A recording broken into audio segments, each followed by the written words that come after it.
Hi, good morning. I'm Emily. I'm the CEO of SiGMA Group. SiGMA divides into four separate verticals. We have SiGMA Events, which organizes these events. We have SiGMA Play, which handles the affiliation side of the business. We have the SiGMA Foundation, which is our charitable arm. And we have the SiGMA Poker Tour, which is our poker tournament. SiGMA events take place in 8 different countries around the world. We have events in Dubai, Cape Town, Sao Paulo, Manila, Malta, Rome, Sri Lanka, which will be moving to Bangkok. And we are launching Mexico next year as well. And we have in total around 100,000 attendees over all of the events. We have in Rome 4 stages with around 300 speakers over 3 days per stage. Amazing. But let's go back to the beginnings. When was SiGMA launched and what problem did it set out to solve or approach differently compared to other events? So when SiGMA was launched, the idea was to create a meeting point for all the 3 main verticals to meet. So there are, everybody knows, the operators, the suppliers, and the affiliates. And there were always events for suppliers and operators, or for operators and affiliates. And SiGMA was one of the first ones to say, let's have one event with everybody under the same roof. Amazing.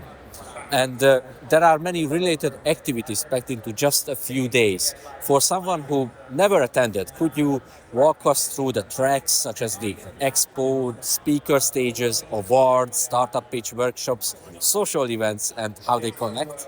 Of course. So SiGMA is not just the conference and the exhibition.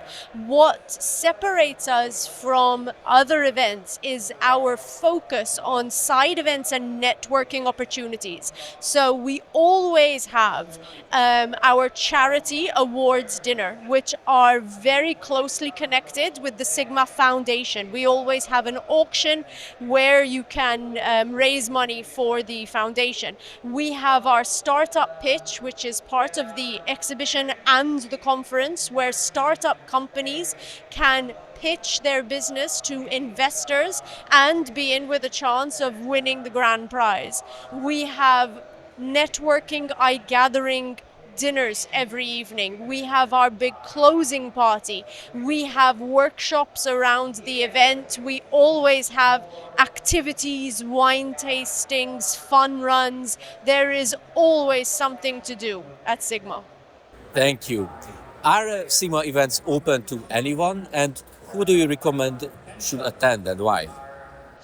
The people who would typically get the most out of SiGMA are anybody from within the gambling and the technology industry. So there is a big bridge between technology and the gambling industry, artificial intelligence, crypto payments. So there is a lot of opportunities for people from different industries to find something of interest at SiGMA. Perfect. Over the years, beyond events, SiGMA has grown into other verticals, as you described, such as media and non-profit work. Can you explain how these developed and how they complement the shows?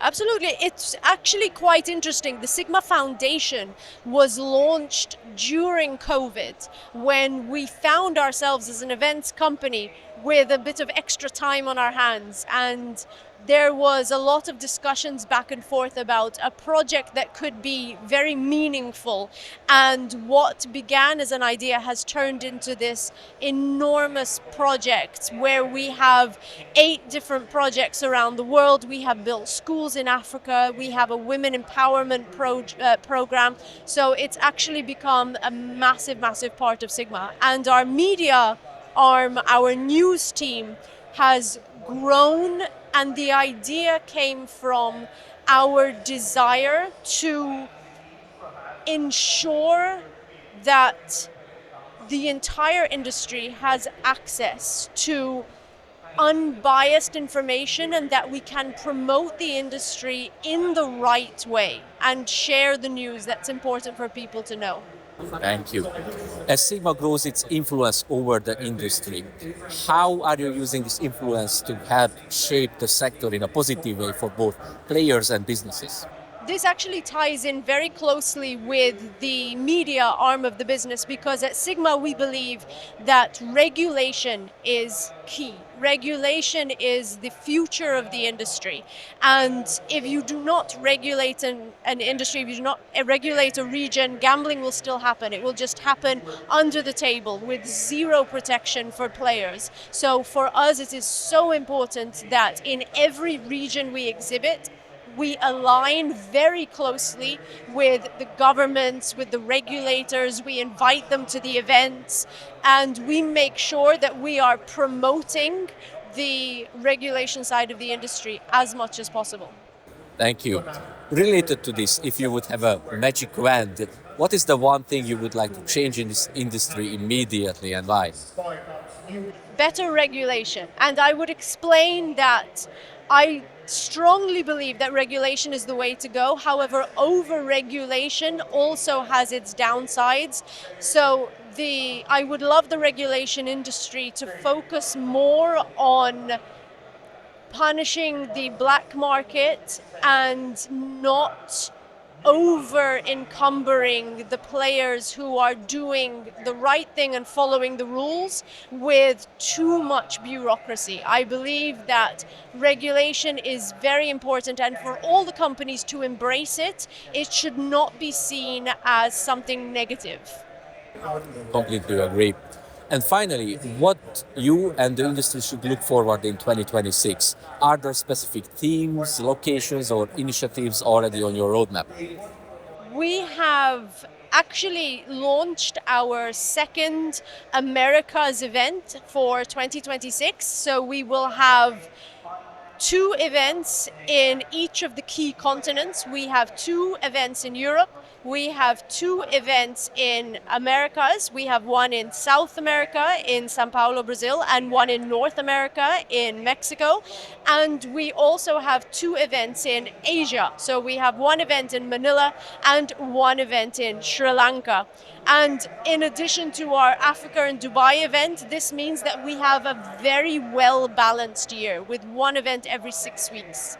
That's amazing. We love to see you next time as well. Thank you for the interview. Thank you very much.